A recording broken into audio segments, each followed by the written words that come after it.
and this is like the equivalent of the frog being put in hot boiling water and has to take the immediate action of jumping out. Yeah, but at the same time,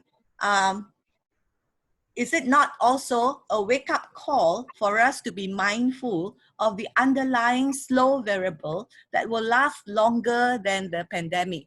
And I like to kind of have you think about this, yeah?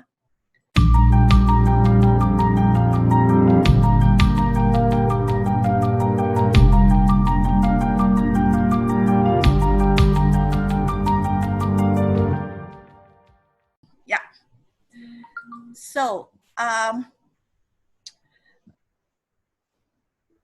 let's first take a look at food security in the context of climate change, which is generally considered to be a slow variable. And if we could take the analogy of the boiling frog syndrome, which some of you may be familiar with, the response generally to climate change is more akin to the frog being put in a pot of water at room temperature and feeling comfortable and not perceive the danger as the water is being gradually heated up until it is too late. And now we, and practically the whole world, are faced with yet another problem, the COVID-19 pandemic, which in comparison with climate change comes as a sudden shock. As a frog would be if put into hot boiling water and would jump out immediately. In terms of food security, we are now faced with not one situation or the other, but both.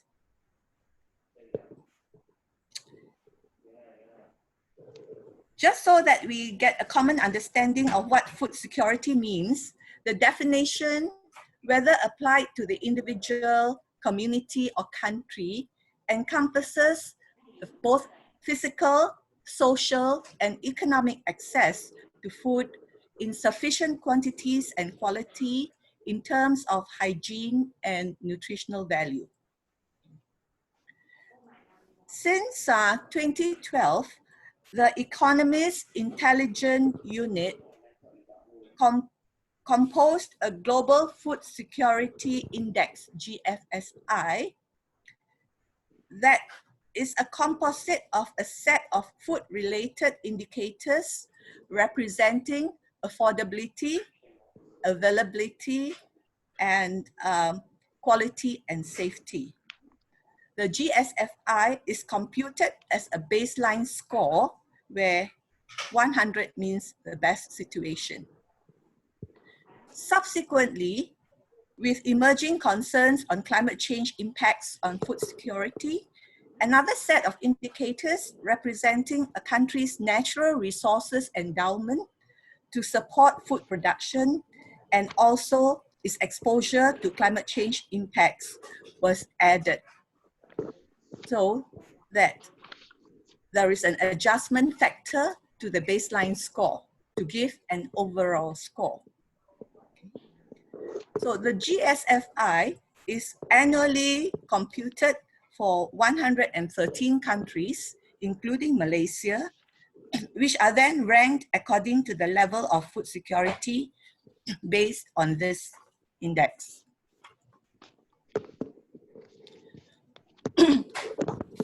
Let's see what Malaysia's scores are like for 2019. I shan't try to explain in detail this rather busy graphic, which shows the scores for various sub-indicators for each of these sub-indicators under each of these three main indicators: affordability, availability, quality, and safety. And these are combined to give the baseline score. The score for each sub-indicator is given, so the baseline score, for example, for Malaysia in 2019 is 73.8, and that puts Malaysia in terms of rank 28th out of the 113 countries. Okay. Now, just to, if you wonder what all these circles are about,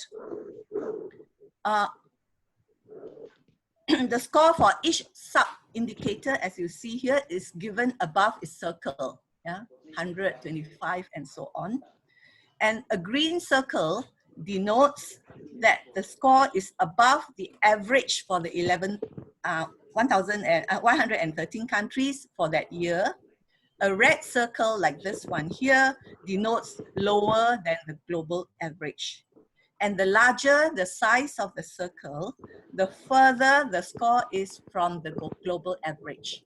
So what it means is that if you see a big circle like this, that means Malaysia is scoring much higher than the global average of the 113 countries, yeah, for that particular sub-indicator. So if you eyeballing the graph as a whole, it appears that Malaysia's rates are reasonably high among the 113 countries, except perhaps for this red circle here, which is agricultural R&D expenditure. So on the extreme left are the country ranking for affordability, 28 for affordability, 26 for availability, and 42 for quality and safety.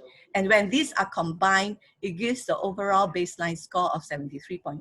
And as I said, it puts Malaysia as 28th in the rank for last year.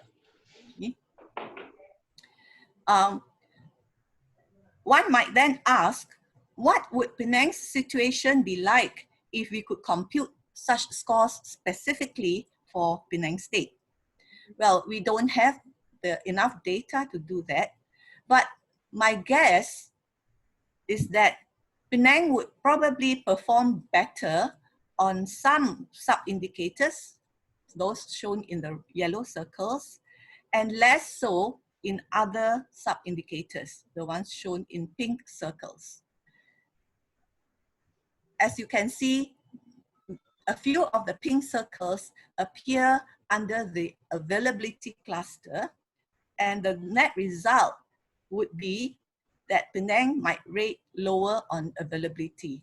And I think this is probably not surprising, yeah? Now, this is a gross assessment for the state or country as a whole, but when it gets to the individual or community basis, it has become clear, especially under present conditions, that accessibility, especially economic accessibility, becomes a critical issue, particularly for the B40s and even the M40s. And we see a lot of this now being highlighted in the news and in the social media.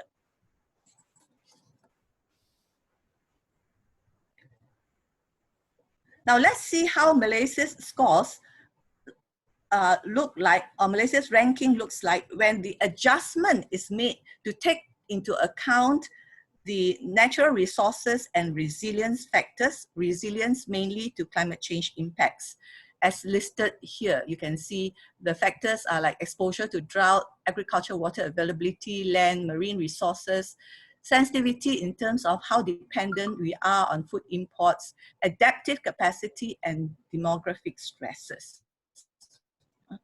So the map here shows which countries improve in their ranking, which is the dark green, fall in the ranking, which is the orange, and show no change when this adjustment factor is added to the baseline score.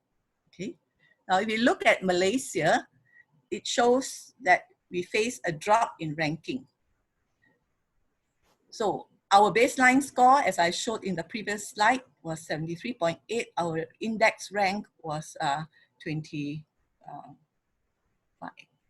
Now this, when we put in the NRR score, which for Malaysia is 52, our adjusted index rank actually dropped by as much as 42 positions in the ranking. Sorry, 46 positions. Now, note also that Singapore's baseline score put it in top rank, number 1 among the 113. But with NRR, its ranking fell by 109 positions, given its highly urbanized situation and its high food import dependency, which means that Singapore rates really low on the natural resources and resilience factor. Okay. Now again, if I were to guess, how would Penang perform with these NRR indicators relative to Malaysia, being the urbanized state that it is? Again, without data, my guess would be that it is likely that Penang's would probably score lower than any of these, on all of these sub-indicators. Our exposure to flooding, for example, agricultural water availability, our land resources are limited, so are our marine resources, which are getting to be even more threatened with more land reclamation projects. Our dependency of food, not only imported from other countries, but from other states, our adaptive capacity, and a very high rate of urbanization. So in fact, it will put it in a more vulnerable situation with respect to the NRR. Next, I would like to show you some data on Malaysia's balance of trade. And this was for 2018, that shows our dependence on imports for food items and also agricultural inputs for our local food production. The balance of trade, which is export value minus import value, as you can see, is positive for the agriculture sector as a whole, because this includes our cash crop products, palm oil, rubber, cocoa, pepper, etc. But if you just take foodstuff out of the agricultural sector, we have actually a negative balance of trade, showing that we have net imports, not only for the food that we eat, like vegetables, meat, dairy products, cereals, fruits, etc., but also for animal feed, for our domestic livestock and aquaculture, which includes things like corn, fish meal, and so on. Now, this table here shows the levels of self-sufficiency for the main food items that we consume. Note that, especially for rice, we are close to a 70% self-sufficiency in rice, which I will dwell on a bit later. Now, this map here shows which countries Malaysia imports food, which is like cereals and flour, as well as agricultural inputs, which is meal and animal feed from. And this is based on my analysis of a lot of import statistics by country of origin. I summarize them and put them in a map like this. So if you look at the countries, the ones marked in yellow are where we have our major imports from, and the countries are ranked in terms of the value of imports. For example, our highest import value comes from Australia, secondly from USA, thirdly from China, and so on. And also, what is indicated against each country is what are the main import items that we get from these countries. For example, from Cambodia is rice, from Thailand it is rice and animal feed, and from India is rice, from the US is mainly animal feed. And as far as Brazil, Argentina, we are also importing things like corn or maize, which is used not only for human consumption, but also for animal feed. So the map clearly shows that Malaysia's footprint stretches across the world. And this has serious implications both on the impacts of global climate change, which is across a longer time horizon, as well as the more immediate term impacts of the COVID-19 pandemic. So do take a mental picture of the countries that we depend on for our food imports, yeah? As I will come back to this later. Okay, let us consider first the slow variable effect of climate change on food security for Malaysia. There are two major ways that the impacts would be felt. The first is the impacts on food imports in terms of availability and price. And second, the impacts on in-country local food production. There was already a presentation by Claire Westwood on climate change in the first of this Jedi online talks a fortnight ago. So I shan't say too much, especially on the global trends. Yeah? One of the most obvious climatic indicators is, of course, warming, as can be seen in this graph for both the northern and southern hemisphere. Zooming in closer to home, the graph on the right here shows that for northern peninsular Malaysia, including Penang, air temperatures have generally been higher than normal since the turn of the century and the millennium, since 2000 onward. Okay. If we look at the rainfall, annual rainfall trend, it is not so clear-cut, and you can see quite a great deal of fluctuation from year to year, and the reason will be, you'll see in the next slide. Yeah? But generally, as you see towards the later years, there tends to be higher amounts of rainfall. Not only that, but more intense rainfall, as we can remember how in November 2017, Penang was basically underwater because of very high intense rainfall. Global warming is not the only climatic driver in this part of the world. We are also affected by what is called the El Niño-Southern Oscillation, or ENSO phenomenon, which occurs over the Pacific region. ENSO causes variation in winds and sea surface temperatures, and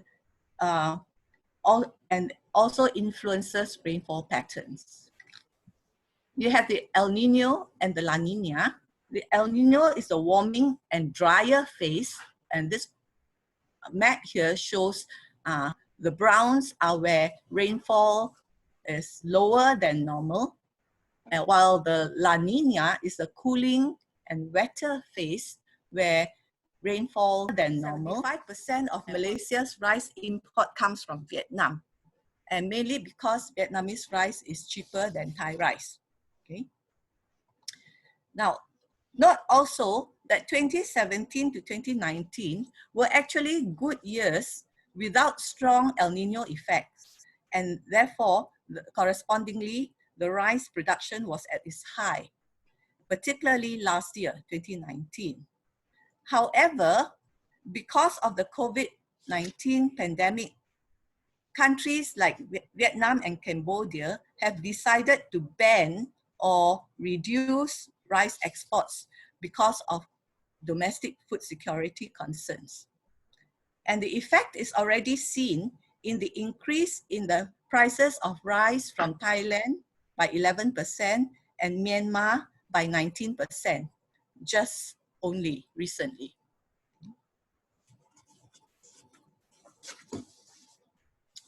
Now, this infographic shows the longer-term projections up to 2050 of the reduction, sorry. I have to go back.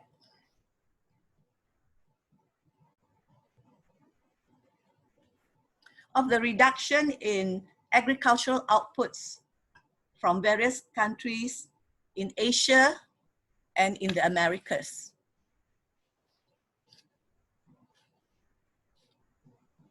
Note that the percentage reduction expected of important food crops like wheat, rice, cotton, potatoes, and so on, soya, rice again, are expected in countries that are actually part of Malaysia's food footprint. If you remember the slide that showed the map of Malaysia's footprint that I showed earlier on. So the reduction in production worldwide is bound to result in reduced export or increased prices. And such will be the impact of global climate change on imports that we depend on for food, both for human and livestock consumption. More specifically, if we look at rice, because rice is such an important staple for us, climate change is generally expected to have negative impact on rice production in Asia as a whole, especially in the main rice growing areas in South Asia, Southeast Asia, and East Asia. The yellows and reds denoting reduction in production at different levels. Yeah? And these are the very countries that Malaysia imports rice from to top up our domestic production to meet the country's demands. Now remember that our self-sufficiency level for rice is currently at 69%, say 70%. Now this graph of rice exports, the green line, against imports, sorry, the green line, against exports, the red line, shows that our rice imports have increased substantially since the turn of the century. In 2018, the former Minister of Agriculture announced a target to reach 80% self-sufficiency in rice by 2022, which is 2 to 3 years' time. Now, what does it take to achieve this target? Using some basic statistics relating to rice production and consumption, I did some back-of-the-envelope estimation summarized in this table. In short, to reach 80% self-sufficiency from current levels, the national average paddy yield needs to increase from 3.77 ton per hectare to 4.65, which is like an increase of just under 1 ton per hectare. Now, is that achievable and how? Okay. This graph shows the trends in the increase of rice yields in Southeast Asian countries and China. The dark line here is for Malaysia. And let's compare it with Vietnam, which is the dark green line. Unfortunately, the colors look very similar.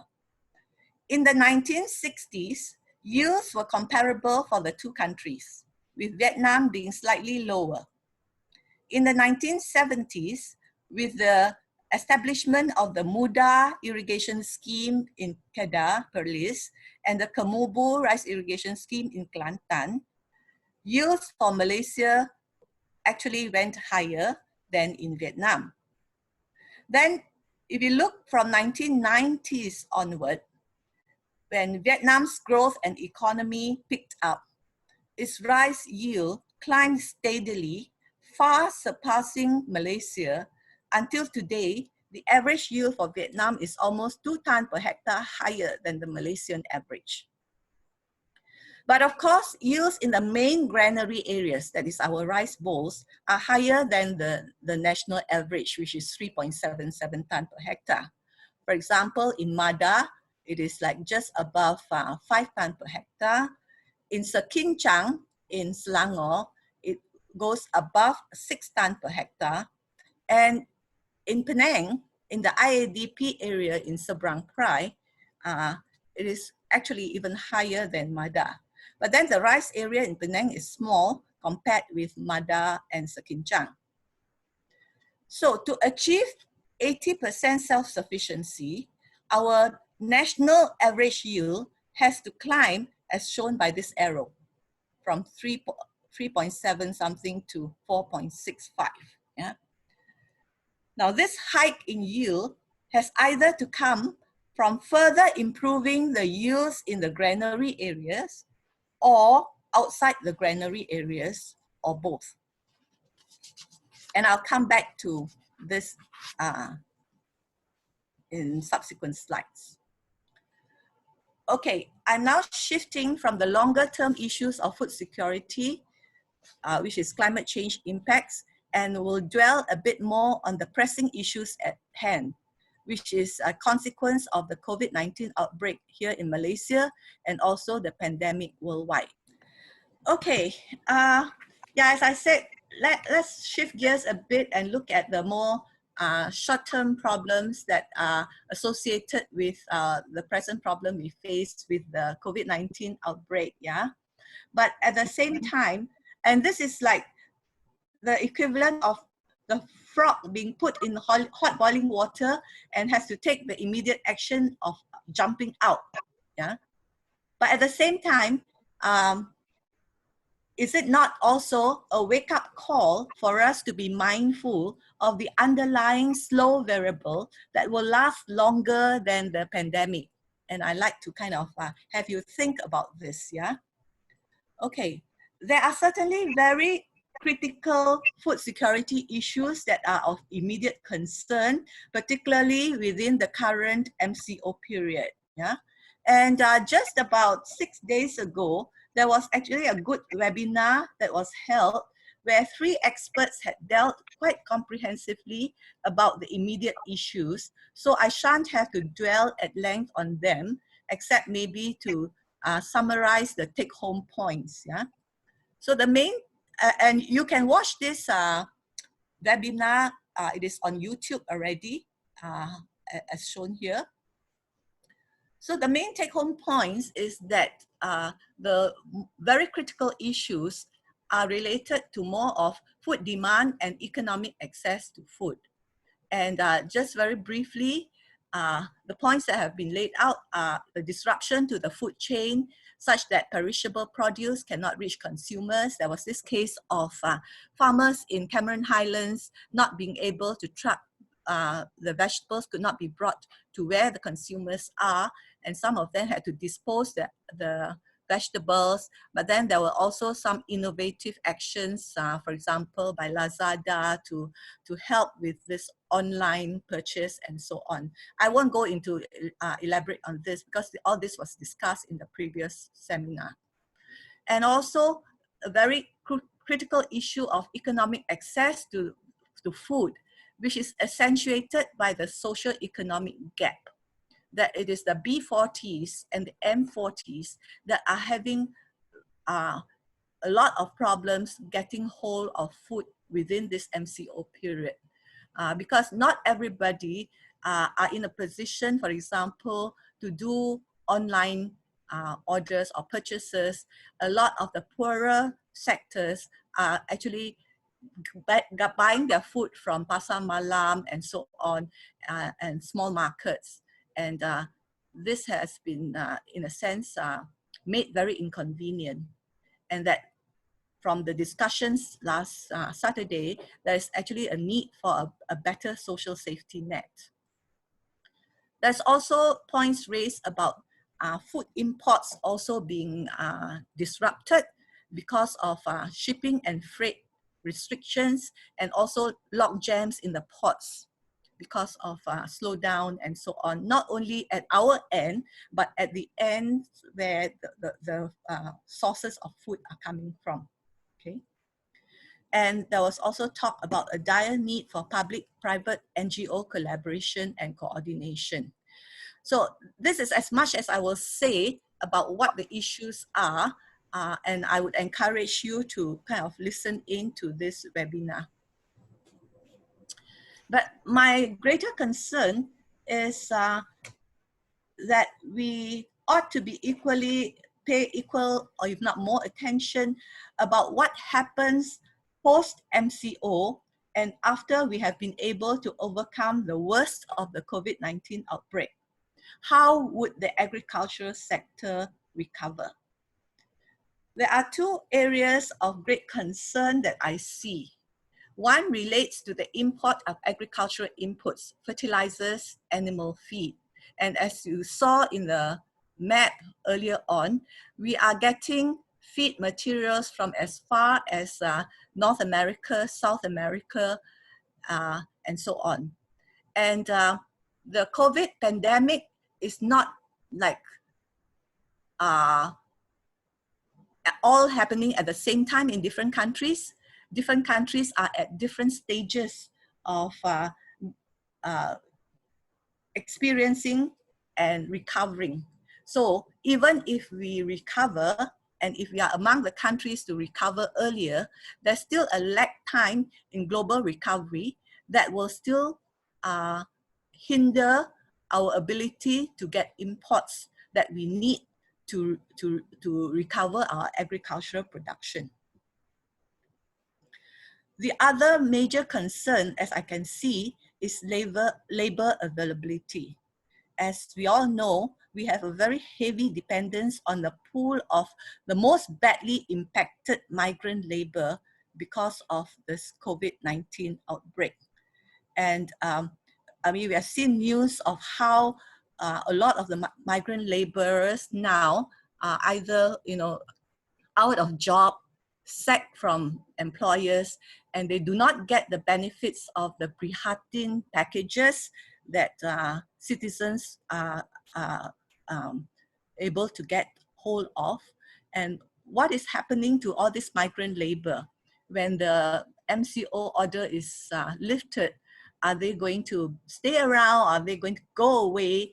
And if the agriculture sector is set to recover, are we going to get the kind of labor levels that we got before MCO? And I think this is a very crucial matter to consider.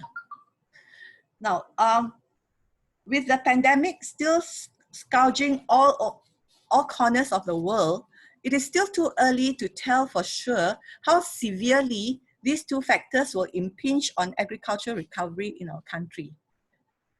But if we take the current situation as a wake-up call, perhaps it is time that some attention ought to be placed on rethinking agriculture for the better food security post-MCO.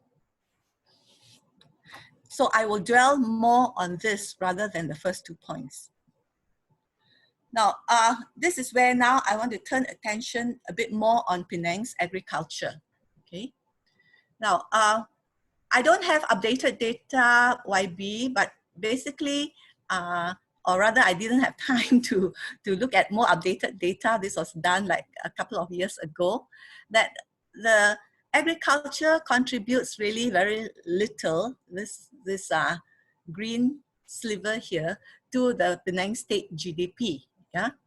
But then at the same time, in terms of area, agriculture actually occupies quite a fair bit of the land area, as indicated by the yellow areas here. And if you look at the agriculture area by crop types, and this is again dated data 2013, it could well be updated, that if you see paddy occupies about 12,700 hectares. The other major areas are occupied by oil palm, by rubber, a bit on orchards, and these are mainly, for example, on the hills of Penang, and then you have the other crops, okay? Now, so in terms of the contribution to GDP, to Penang is low, to the whole of Malaysia is even lower, but nevertheless, there are sectors that actually have quite a substantial share of the Peninsular Malaysia's output, which is in aquaculture and in livestock, particularly swine. Yeah? So this is a sort of a backdrop to the Penang's agricultural scene. Now, if we look at what the climate change impacts of would be on Penang's food production. Now, this is data from PBA, Pihak Berkuasa Air, where Penang's water use, or out of Penang's water use, it said that 75% is for agriculture, 25% for consumers, which includes industry and domestic. Yeah. And when it comes to a year like 2016, which you remember is a particularly dry year, there wasn't enough water for agriculture. And in fact, that year, I think PBA withdrew water supply for the rice fields, if I'm not mistaken. And as YB has said, this year, again, there may be shortage of water and that there may be a delay in the supply of water for the rice. Yeah? Now,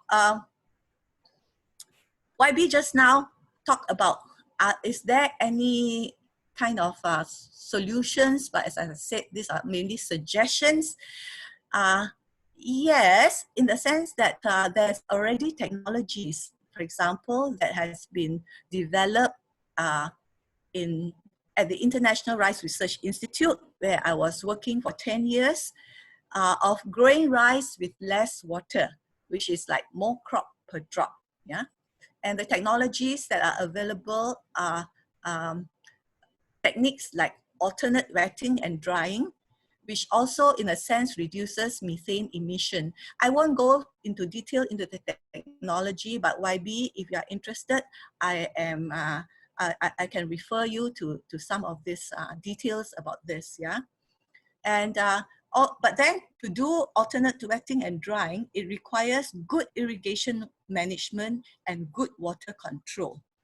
Now, what I mean by that is, for example, about 4 or 5 years ago, I made a study tour to Taiwan, and I was most impressed with their irrigation infrastructure and water management in Taiwan.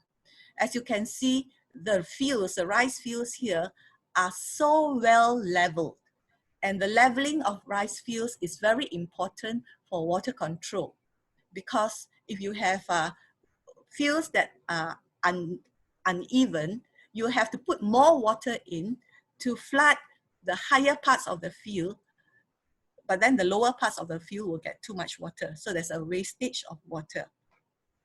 Now, this kind of technology is not only in Taiwan. If you see Sekinchang, to some extent, they have been able to get the irrigation infrastructure quite well done as well. And as you can see from the data from the previous graphs, Sekinchang has actually the highest rice yields. It's not that Sekinchang doesn't have any problems. There are other problems associated with Sekinchang that I wouldn't want to dwell on right now. Okay. So, rethinking agriculture for Penang. How should we be looking at agriculture for better food security, food safety, for resource use and conservation? Yeah. So one of the things is that Penang has oil palm, has rubber, but the contribution in terms of GDP contribution of Penang's rubber and oil palm to national is not that high. Okay. And for Penang to get better food security, one possible way to go is to convert some parts of the industrial crop land to food crops. I'm not talking about replacing totally, because the amount of land that you require, for example, for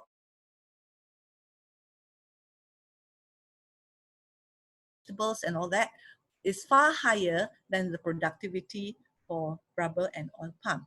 So we are talking about a small portion, perhaps, to have this kind of conversion.